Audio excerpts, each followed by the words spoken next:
Masuk.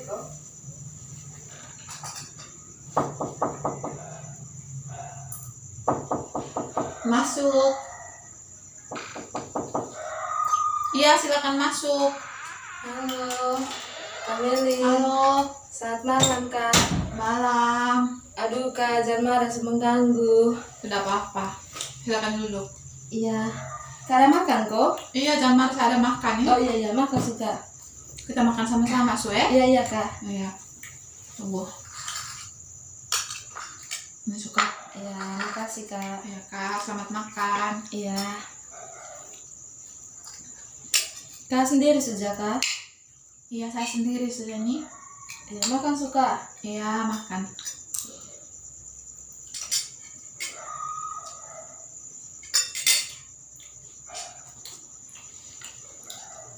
Anu, kita nih hanya duduk diam begini, Soko. Oh iya, Kak. Hanya Mungkin menikmati ada makanan kok. mungkin ada yang kamu ini kok ceritakan atau apa? Iya, sebenarnya ini saya mau bahas tentang masalah intoleransi. Oh iya, Kakak mau dengar kok, Kak? Kakak juga mau tahu kok, Kak? Oh iya, Kak, sama tahu, Oh, Kak. iya. Soalnya saya dengar kita punya ini apa, intoleransi di Indonesia tuh agak kayak berkurang begitu, Kak. Benar sekali, Kak.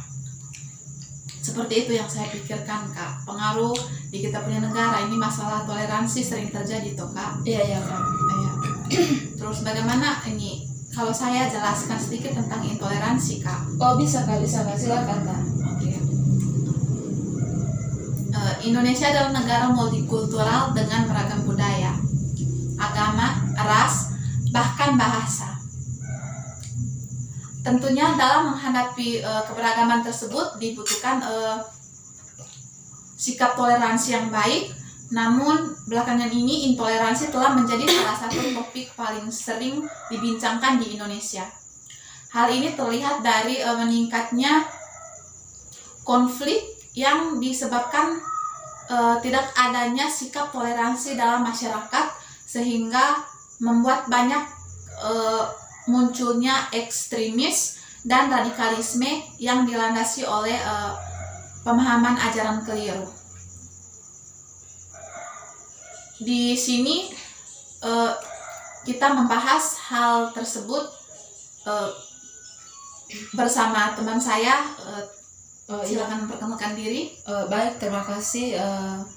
Di sini saya akan memperkenalkan nama saya Maria Bertideok dan biasa dipanggil Mira.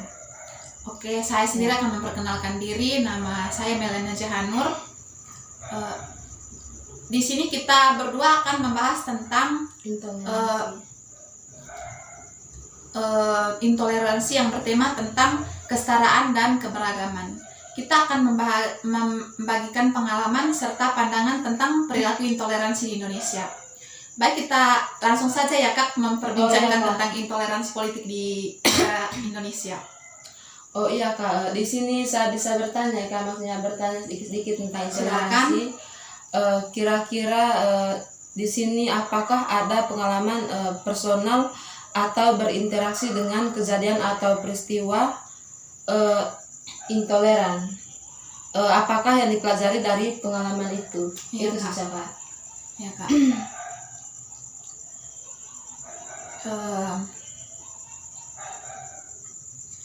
Baik, mungkin saya akan memberikan sedikit jawaban, sedikit pembahasan tentang pertanyaan dari teman saya Mira, tentang apakah ada pengalaman personal atau apa tadi, Kak, berinteraksi Ya, dengan Kak. kejadian peristiwa intoleran. Ya.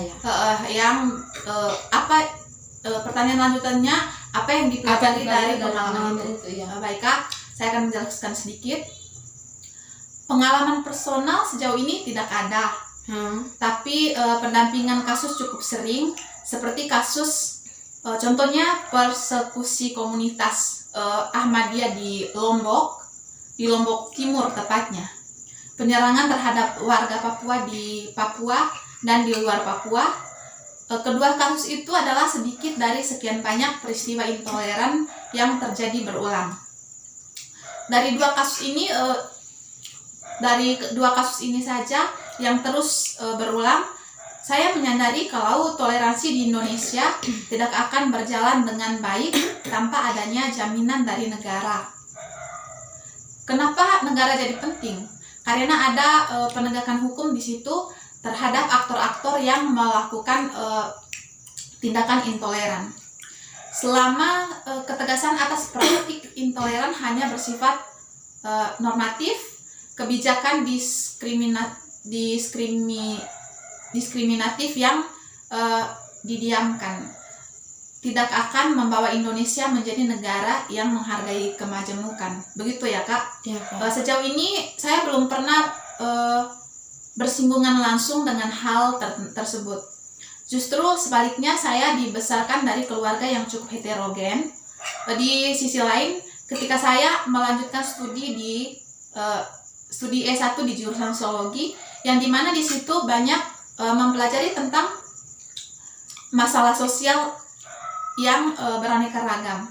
Saya banyak mempelajari peristiwa atau dari peristiwa dan studi kasus yang terkait dengan intoleransi. Dari teori yang dipelajari dari kasus itu justru pemantiknya adalah hal-hal yang bersifat di luar teologis atau agama ya, Kak. Mungkin ada pertanyaan lanjutan tentang mengenai hal ini, Kak? Oh iya, Kak, di sini saya dengar bahwa ada beberapa penelitian menyebutkan bahwa generasi muda kita terutama di kampus cenderung terpengaruh dengan ajaran intoleran.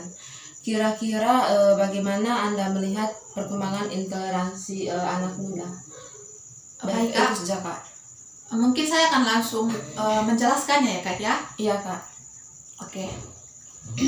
Di sini saya justru merasa kampus lebih terpapar feodalisme daripada radikalisme.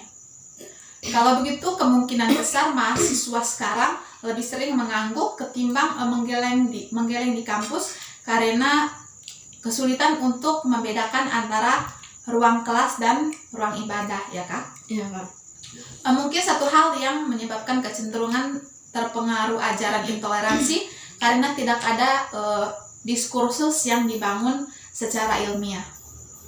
Hal yang perlu diketahui oleh publik ialah toleransi tidak melulu perihal agama. Toleransi merupakan bentuk rasa hormat dan penghargaan terhadap ragam budaya dunia yang kaya bentuk ekspresi kita dan cara menjadi manusia. Toleransi mengakui hak asasi manusia universal dan kebebasan mendasar orang lain. Hanya toleransi yang dapat menjamin kelangsungan hidup heterogen di setiap wilayah di dunia. Toleransi tidak hanya sebagai kewajiban moral, tetapi juga sebagai persyaratan politik dan hukum bagi individu, kelompok, dan bahkan negara. Untuk melihat situasi toleransi, sekurang-kurangnya bisa berangkat dari dua isi, yaitu pertama, kebebasan berekspresi, berkumpul, dan menyampaikan pendapat. Kedua, kebebasan beribadah, beragama, dan berkeyakinan. Kedua isu tersebut merupakan ukuran sederhana yang dapat melihat situasi toleransi di Indonesia, sebab keduanya merupakan hak fundamental warga negara. Toleransi merupakan atribut pada individu. Ia menyangkut hak asasi manusia, ya, Kak? Iya, Kak, ya, Kak. Ya. Lanjutannya, Kak. Gejala berkembangnya intoleransi adalah gejala yang terjadi di mana-mana, mulai dari sekolah dasar hingga jenjang perguruan tinggi. Ini semua juga tidak luput yang ada di dalam sosial media. Anak muda sudah terlanjur ada pada pusaran ini semua melalui tontonan televisi yang homogen. Situs-situs seperti candi dan pura semuanya dibeli sebagai tempat hiburan, sehingga semua lupa bahwa candi dan pura adalah tempat ibadah. Pemerintah masih tidak ambil bagian ya Kak dalam pencegahan ini semua. Lalu mereka yang terdidik juga hanya diam dan melihat seolah-olah ini semua tidak pernah terjadi, bahkan mereka cenderung denial. Pertumbuhan intoleransi menurut saya ada kaitannya dengan semangat eksklusivitas yang digencarkan pada tiap komunitas akhir-akhir ini. Secara teori ada yang dinamakan religius, di mana agama punya tempat di mana agama punya tempat lagi di politik dan justru punya peran signifikan. Mungkin ada pertanyaan lain Kak? Oh iya Kak, masih bisa Kak ya? Iya masih bisa Kak. Di sini saya juga mau bertanya kira-kira apa sebenarnya yang dibutuhkan oleh anak muda untuk memahami bahayanya paham intoleransi. Oke baik, saya langsung menjawab saja ya Kak ya. Iya. Di sini anak muda perlu mendapatkan pemahaman kondisi sosial ekonomi, historis, dan hak asasi manusia yang memadai sehingga memiliki gambar yang jelas tentang fenomena sebuah negara. Semestinya anak muda dengan kreativitas dan inisiatif tidak bisa begitu saja disesatkan ke ajaran menjurus pada tindakan intoleran. Mereka harus lebih peka atas suatu tindakan serta dampaknya. Selain itu, jangan mudah tunduk pada penokohan berbasis pilihan politik karena akan berakibat akan terbawa arus, sebab kata toleransi rentan sekali digunakan untuk kepentingan semata.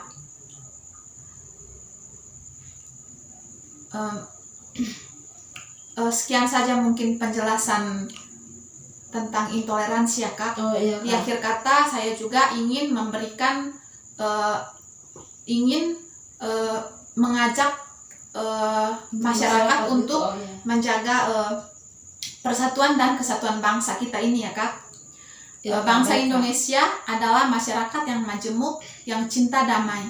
Mari kita piara kebinekaan sebagai modal dasar pembangunan, dan dengan memelihara kebinekaan dengan memelihara kebinekaan dapat memperkokoh negara persatuan dan kesatuan Republik Indonesia, termasuk saling menjunjung, menghormati dan menghargai antar sesama, terutama dalam menghargai perbedaan. Iya Kak. Mungkin sekian saja ya Kak. Iya Kak, terima kasih Kak sudah di menjawab dari beberapa pertanyaan dari saya. Ya, sama-sama Kak. Ya, Kak. Terima kasih juga karena sudah memberikan kesempatan, sudah memberikan pertanyaan sehingga saya bisa sedikit menjelaskan. Ya, sedikit menjelaskan bagaimana sebenarnya sikap intoleransi dan bagaimana ini dia punya cara menghindarinya di masyarakat gitu Kak. Dan anak muda begitu Kak. Ya. Di akhir perbincangan kami kali ini, kami berharap semoga perbincangan ini dapat bermanfaat untuk kita semua. Sekian dan terima kasih. Terima kasih. Selamat malam untuk semua. Terima kasih Kak. Ya Kak, sama-sama. Ya.